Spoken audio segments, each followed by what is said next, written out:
नमस्कार, अखबार रिपोर्टर के इस अंक में आपका स्वागत है। चीन और अमेरिका के बीच में एक टैरिफ वॉर शुरू हो गया है। अमेरिका ने शुरू में चीन पर 34% का टैरिफ लगाया था, जिससे चीन ने भी जवाबी कार्रवाई करते हुए टैरिफ लगा दिया। अब अमेरिका ने उस चीन के ऊपर 104% का टैरिफ लगा दिया है। अब ये दोनों देशों में एक गंभीर ट्रेड वॉर शुरू हो गया है। हालांकि जब से ट्रंप प्रेसिडेंट बने हैं, अमेरिका के तमाम तरह के टैरिफ अलग अलग देशों पर लगा रहे थे और चीन पर भी उन्होंने शुरुआत में 20% टैरिफ की बात की थी, लेकिन चीनी कंपनियों ने इसका काट निकाल लिया और अपनी कंपनियों को वो वियतनाम जैसे देशों में और सिंगापुर जैसे देशों में ले जाकर फिर वहाँ से वो ट्रेड करना शुरू किए। जब लेकिन ट्रंप ने फिर रिवर्स इन देशों पर भी, यानी वियतनाम और सिंगापुर जैसे देशों पर भी टैरिफ लगा दिया। अब नतीजा ये हुआ है कि अब चीन के पास कोई दूसरा ऑप्शन नहीं दिख रहा था, क्योंकि जहाँ जहाँ चीनी कंपनियां जा रही थी, अमेरिका उस पर भी टैरिफ लगा दिया है। अब दोनों देशों के बीच में एक गंभीर ट्रेड वॉर शुरू हो गया है।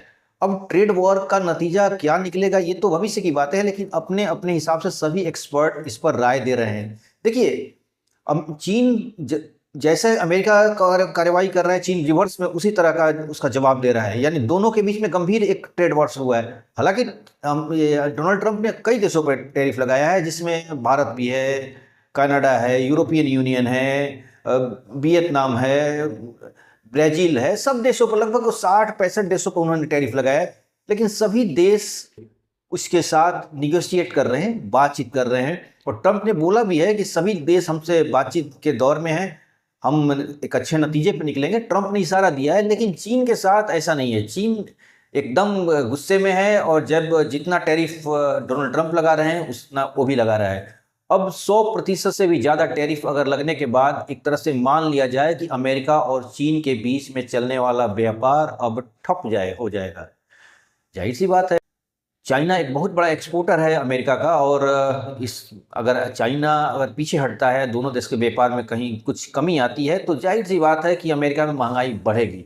और चाइना के बहुत सारे प्रोडक्ट्स जो होते हैं अमेरिका में खपते हैं, और कुछ सेकेंडरी प्रोडक्ट भी, जैसे कुछ प्रोडक्शन बनता है तो उसके लिए भी वो रॉ मटेरियल चाइना सप्लाई देता है।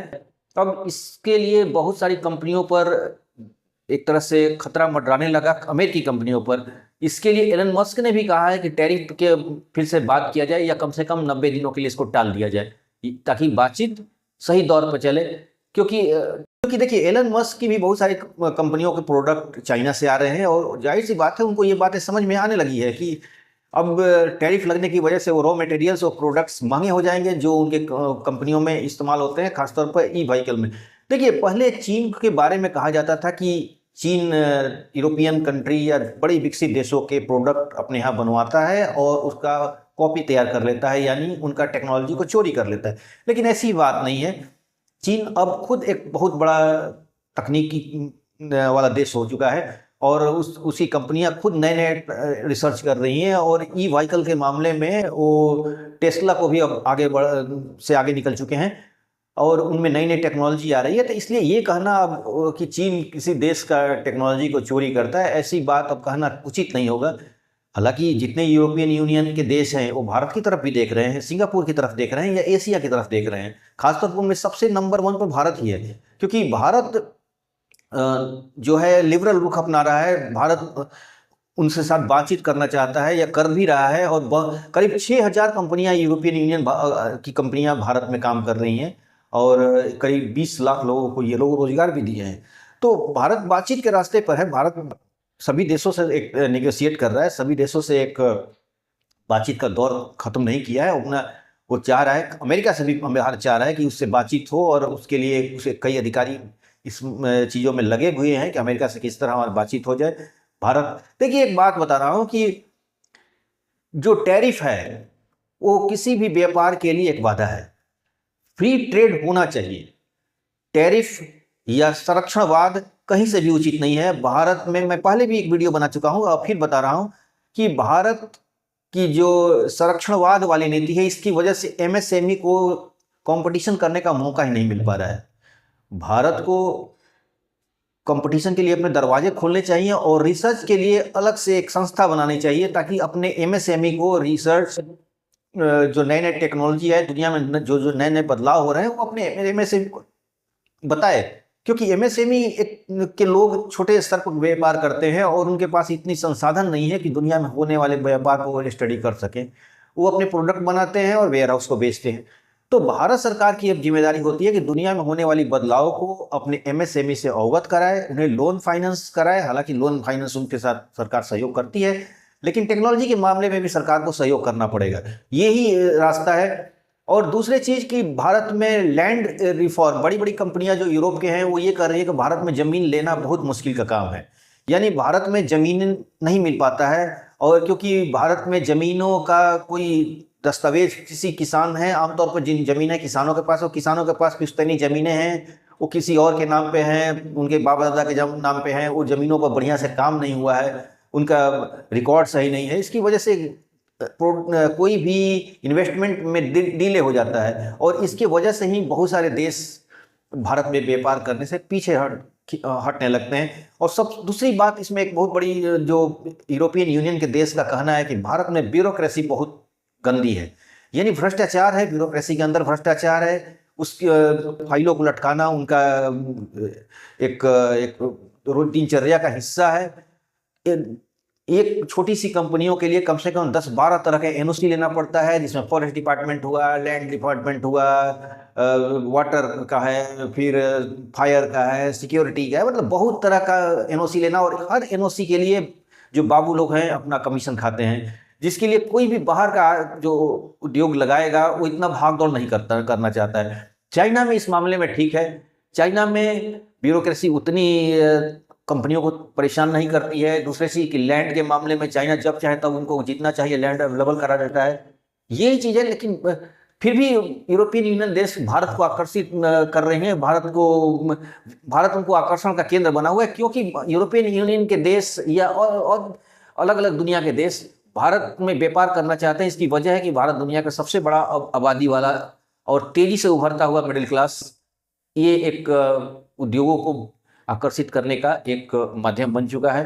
और लेकिन वो लोग यही चाहते हैं कि अपने जो लैंड रिफॉर्म करे, भारत सरकार ज़मीन के मामले में सुधार करे, दस्तावेजों को क्लियर करे, ताकि ज़मीन उनको जल्द से जल्द उपलब्ध हो जाए, और उसके लिए कोई कोर्ट कचहरी मुकदमेबाजी या कोई झगड़े झंझट वाली बात ना हो।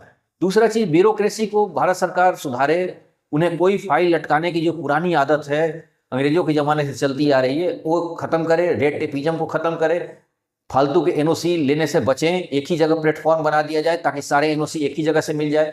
बहुत तरह के सुधार करने की ज़रूरत है। सिर्फ और सिर्फ बाहर की कंपनियों को इनवाइट करने से नहीं होगा, हमें इंटरनल अपने जो कागजी कार्रवाइयाँ हैं उनको जो लटकाया जाता है कागजी कार्रवाई के मामले में, उसको सुधारना होगा। ये बातें अलग अलग देश के नेता बार बार भारत से कर रहे हैं, लेकिन चूँकि भारत में चीज़ें इतनी जटिल होती हैं, इतनी पॉलिटिकल इंटरफेरेंस होती हैं, इतनी ज़्यादा आंदोलन होने लगता है, मामला कोर्ट में चला जाता है, इसके लिए भी थोड़ा दिक्कत है। क्योंकि डेमोक्रेसी है, तो डेमोक्रेसी में सबको मिलजुल के बातचीत करने के बाद ही कोई फैसला हो पाता है। हालांकि सरकार ने कोशिश की है कि लैंड रिफॉर्म के मामले में सरकार आगे बढ़ रही है। बिहार में भी लैंड सर्वे हो रहा है ताकि जो ज़मीनों का विवाद जो है इसको ख़त्म किया जाए और ज़मीन मिलने में, बेचने में, खरीदने में आसानी हो। इसके लिए बिहार में बहुत तेज़ी से काम हो रहा है, और ज़मीन की वजह से ही, ज़मीन की उपलब्धता न होने की वजह से ही बिहार में इन्वेस्टमेंट नहीं आ पा रहा है, और बिहार में गरीबी का वजह है। तो इसलिए बिहार में ज़मीन का जो पुराने ज़माने में बाबा दादा 2-3 पीढ़ियों के पहले जिनका नाम होता था, उस नाम को काट के जो जीवित लोग हैं उनके नाम पे किया जा रहा है, ताकि ज़मीन, किसी कंपनियों को अगर ज़मीन की ज़रूरत पड़े तो आसानी से उसे ज़मीन परचेज कर सके। और इसके लिए, और सरकार भी इसके लिए बहुत कोशिश में है। यही समस्याएं कुछ हैं। और चाइना के साथ जो मैं बात कर रहा था, चाइना में ये सब चीज़ें उनको बहुत इजीली अवेलेबल हो जाती है, तो इसलिए चाइना उनको फर्स्ट प्रायोरिटी होता है और सेकंड प्रायोरिटी इंडिया होता है। अगर हम इन चीज़ों को, कमियों को दूर कर दें तो इंडिया फर्स्ट प्रायोरिटी हो जाएगा। और चूंकि इंडिया में डेमोक्रेसी है तो इसलिए और भी आकर्षण करता है। दूसरी बात, यहाँ की युवा पीढ़ी ज़्यादा है, जो यंग जनरेशन है उसकी आबादी ज़्यादा है। दूसरी चीज़, यहाँ पर की डेमोक्रेसी है, कल्चरल डाइवर्सिटी है, तो इसलिए सभी देशों को ये आकर्षण का केंद्र बना हुआ है।